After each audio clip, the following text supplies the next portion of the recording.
Selamat siang para siswa SMA kelas 2 atau kelas 11. Kita berjumpa lagi pada pertemuan kali ini yang akan membahas tentang sistem reproduksi pada manusia.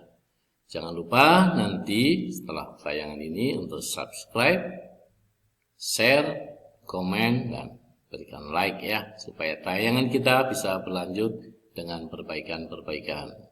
Baik, kita akan berbicara tentang sistem reproduksi dengan kompetensi dasar yang harus kalian kuasai. Pertama adalah mengenai struktur dan fungsi organ reproduksi, kemudian ASI dan KAPI berkaitan dengan kualitas sumber daya manusia. Kemudian dari sisi keterampilan kalian harus tahu pengaruh pergaulan bebas, penyakit dan kelainan organ reproduksi, serta teknologi untuk menanganinya. Yang kedua adalah upaya penyiapan generasi secara terencana untuk peningkatan kualitas SDM. Topik kita bagi menjadi 3. Maka tadi judulnya adalah sistem reproduksi manusia 1. Yang pertama kita nanti akan bahas organ reproduksi pada tayangan ini. Tayangan kedua membahas fertilisasi, kehamilan, kelahiran, dan menstruasi. Dan yang ketiga, peningkatan kualitas SDM dikaitkan dengan pemanfaatan ASI dan keluarga berencana. Kita bahas organ reproduksi pria yang dibedakan menjadi 2, organ luar dan organ dalam. Organ luar bisa kita lihat, bisa kita sentuh pada saat mandi, terdiri dari penis, skrotum, dan testis dan epididymis. Sedangkan organ dalam itu ada dalam rongga tubuh, vas deferens, vesika seminalis, saluran ejakulasi, kelenjar prostat, dan uretra. Gambarnya bisa kita lihat pada tayangan di sebelah kanan ini. Kita bicara yang pertama, penis. Ini berupa berbentuk batang dengan saluran di tengahnya, terdiri dari akar atau basis menempel pada dinding perut. Batang penis yang banyak mengandung pembuluh darah sehingga bisa mengeras, membesar, yang dinamakan dengan ereksi.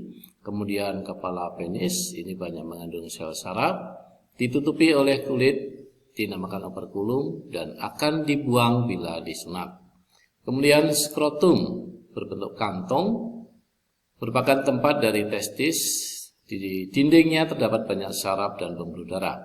Pembuluh darah ini berfungsi untuk mengatur suhu sehingga testis berada pada suhu yang optimal untuk spermatogenesis, yaitu di bawah suhu tubuh normal. Kemudian yang ketiga, testis merupakan organ yang tersimpan dalam skrotum. Pria normal memiliki 2 buah dengan ukuran relatif sama. Fungsinya untuk menghasilkan hormon seks, testosteron, dan memproduksi sperma. Kemudian ada epididymis. Ini berfungsi untuk membawa, menyimpan, dan mendewasakan sel sperma. Organ dalam terdiri dari vas deferens. Ini bertugas mengantarkan sperma yang sudah dewasa ke uretra untuk ejakulasi. Ada vesika seminalis. Ini memproduksi cairan sebagai pemberi energi sehingga sperma bisa bergerak.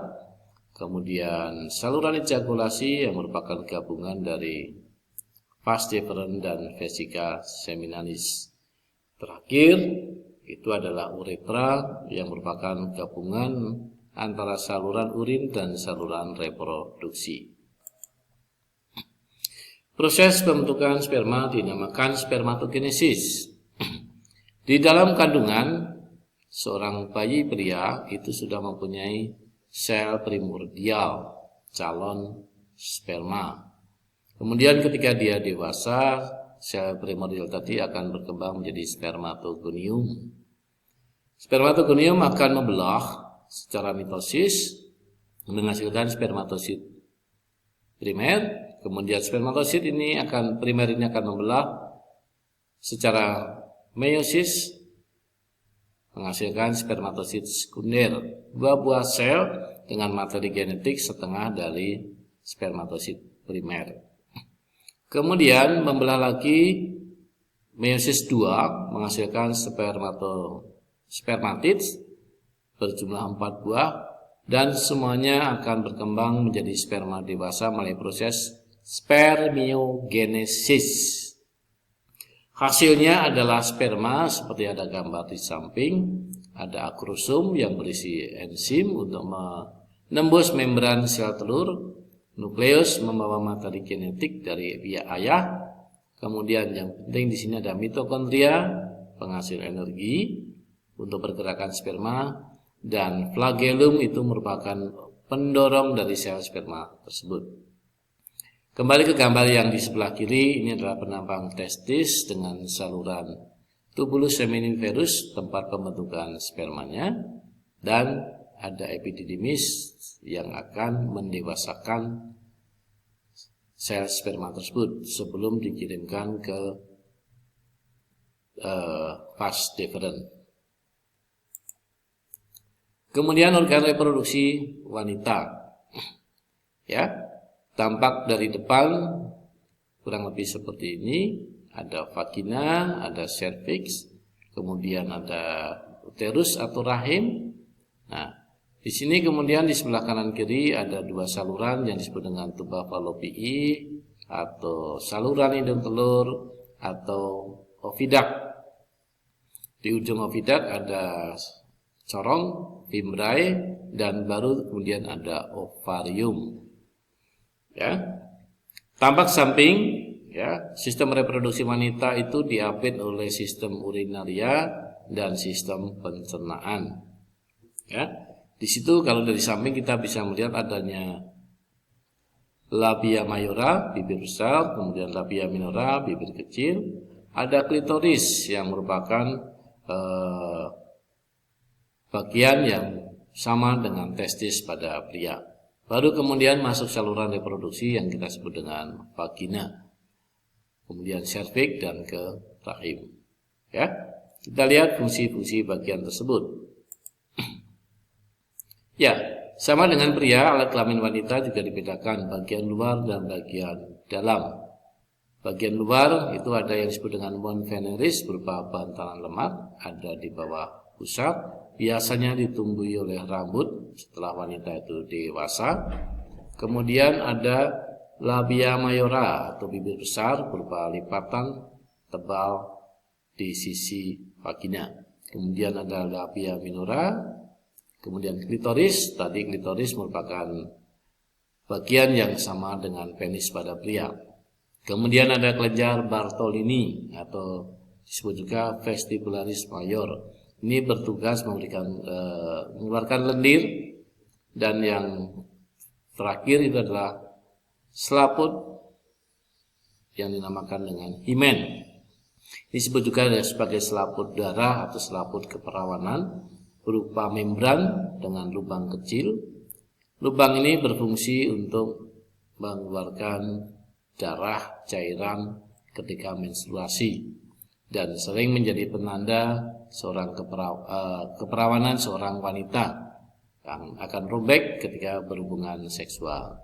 Kemudian organ dalam berupa vagina, ini berbentuk tabung berotot, ini tempat terjadinya hubungan seksual dan tempat saluran untuk kelahiran.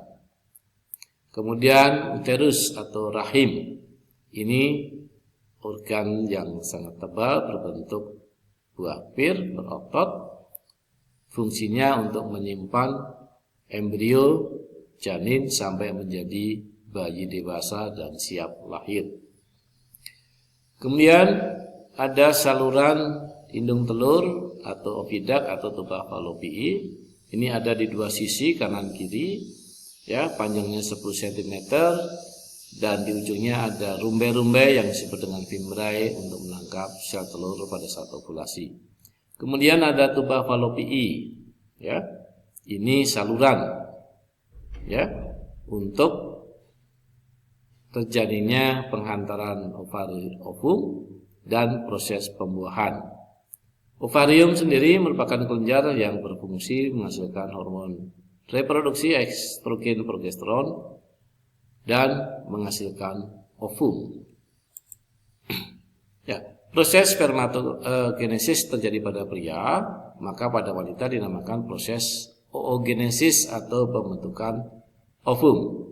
Ya, dimulai dengan sel primordial, kemudian ada oogonium.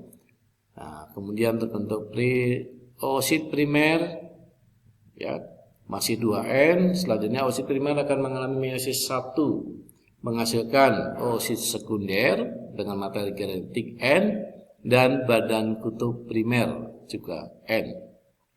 Selanjutnya masing-masing oosit sekunder dan badan kutub primer akan mengalami meiosis 2. Badan kutub akan menghasilkan 2 buah badan kutub sekunder yang kemudian mengalami degenerasi dan mati. Sedangkan oosit sekunder akan menghasilkan 1 badan kutub yang kemudian mengalami degenerasi dan ootit. Ootit akan berubah menjadi ovum. Ya.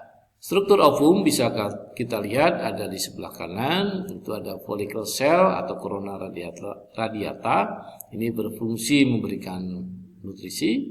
Kemudian ada vitelline membran atau membran ovum sebagai pelindung ovum sendiri.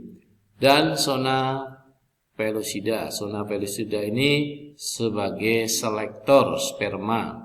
Apabila sudah ada sperma yang membuahi ovum bertemu dengan inti sel telur, maka dia akan membuat barikade sehingga tidak ada sperma lain yang bisa membuahi inti ovum tersebut. Setelah dibuahi nanti hasilnya adalah sigot. Demikian tayangan hari ini, semoga bermanfaat. Sekali lagi jangan lupa kalian like, comment, share, and subscribe. Terima kasih, tetap setia di rumah, jaga kesehatan, bantu pemerintah untuk menyelesaikan wabah ini. Tuhan memberkati kita semua.